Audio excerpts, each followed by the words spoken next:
ഇന്ന് ലോകം മുഴുവൻ പേടിയോടെ നോക്കുന്ന ഒരു വാർത്തയിലേക്കാണ് നമ്മൾ ശ്രദ്ധ തിരിക്കുന്നത്.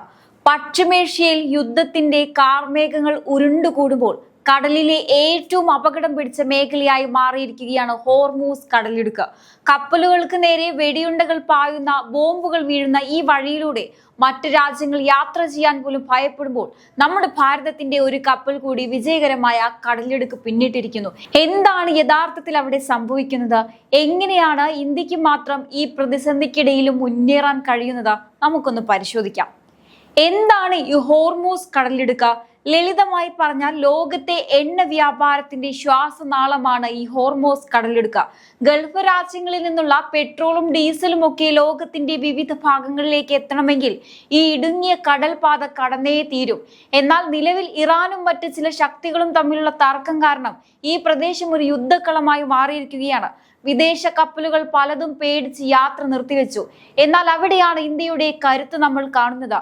വെടിയുണ്ടകളെയും ഭീഷണികളെയും അവഗണിച്ച് ഭാരതത്തിന്റെ പതാക വെച്ച 10ാമത്തെ കപ്പലാണ് ഇപ്പോൾ സുരക്ഷിതമായി ലക്ഷ്യസ്ഥാനത്തേക്ക് നീങ്ങുന്നത്. ഇതൊരു അത്ഭുതമല്ല, മറിച്ച് കൃത്യമായ പ്ലാനിങ്ങിന്റെ ഫലമാണ്. പ്രധാനമന്ത്രി നരേന്ദ്രമോദിയുടെ നേതൃത്വത്തിൽ ഇന്ത്യ കഴിഞ്ഞ കുറച്ചു വർഷങ്ങളായി ഗൾഫ് രാജ്യങ്ങളുമായി ഉണ്ടാക്കിയെടുത്ത ആഴത്തിലുള്ള സൗഹൃദമാണ് ഇന്ന് നമ്മുടെ നാവികർക്ക് തുണയാകുന്നത്.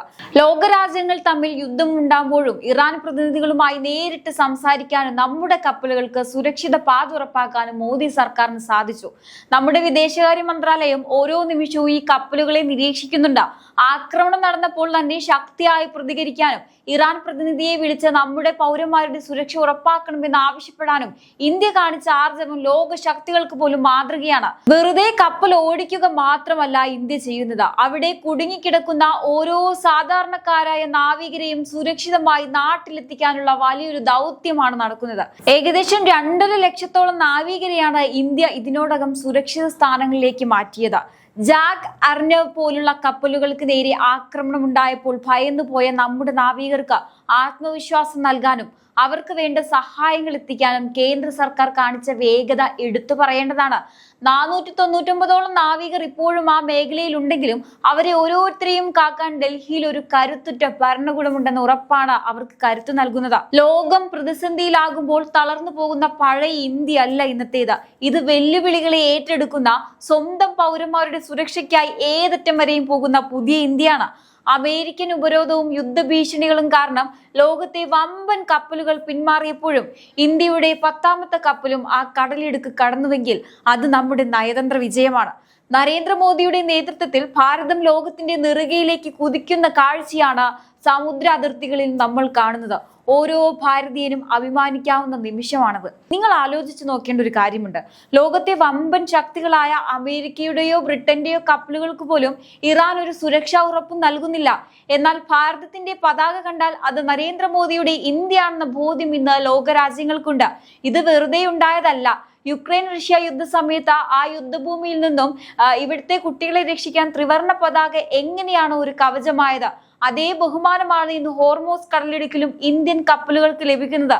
ശത്രുതയുള്ള രാജ്യങ്ങൾ പോലും ഇന്ത്യയുടെ താല്പര്യങ്ങളെ മാനിക്കുന്നുണ്ടെങ്കിൽ അത് കഴിഞ്ഞ 10 വർഷം കൊണ്ട് ഇന്ത്യ നേടിയെടുത്ത ആഗോള സ്വാധീനത്തിന്റെ തെളിവ് തന്നെയാണ്. ഒരു യുദ്ധം നടന്നാൽ ഇന്ത്യയിൽ പെട്രോൾ വില കുതിച്ചുയരുമെന്ന് കരുതിയിരുന്നവർക്കുള്ള മറുപടിയാണ് ഈ നീക്കങ്ങൾ. വെടിയുണ്ടകൾക്കിടയിലൂടെയും നമ്മുടെ എണ്ണക്കപ്പലുകൾ സുരക്ഷിതമായി നാട്ടിലെത്തുന്നു എന്നത് ഉറപ്പുവരുത്തുന്നതിലൂടെ രാജ്യത്തെ സാധാരണക്കാരന്റെ പോക്കറ്റിനെ ബാധിക്കാതെ നോക്കാൻ മോദി സർക്കാരിന് സാധിക്കുന്നു. ഇന്ത്യ ഫസ്റ്റ് എന്ന നയത്തിന്റെ ഭാഗമായി നമ്മുടെ സമ്പദ് വ്യവസ്ഥയെ തളർത്താൻ ഒരു പ്രതിസന്ധിയെയും അനുവദിക്കില്ലെന്ന ഉറച്ച നിലപാടാണ് കേന്ദ്ര സർക്കാർ സ്വീകരിക്കുന്നത്. ഇന്ന് ഇന്ത്യൻ മഹാസമുദ്രത്തിലെയും അറബിക്കടലിലെയും നെറ്റ് സെക്യൂരിറ്റി പ്രൊവൈഡർ അഥവാ പ്രധാന കാവൽക്കാരൻ ഇന്ത്യയാണ്.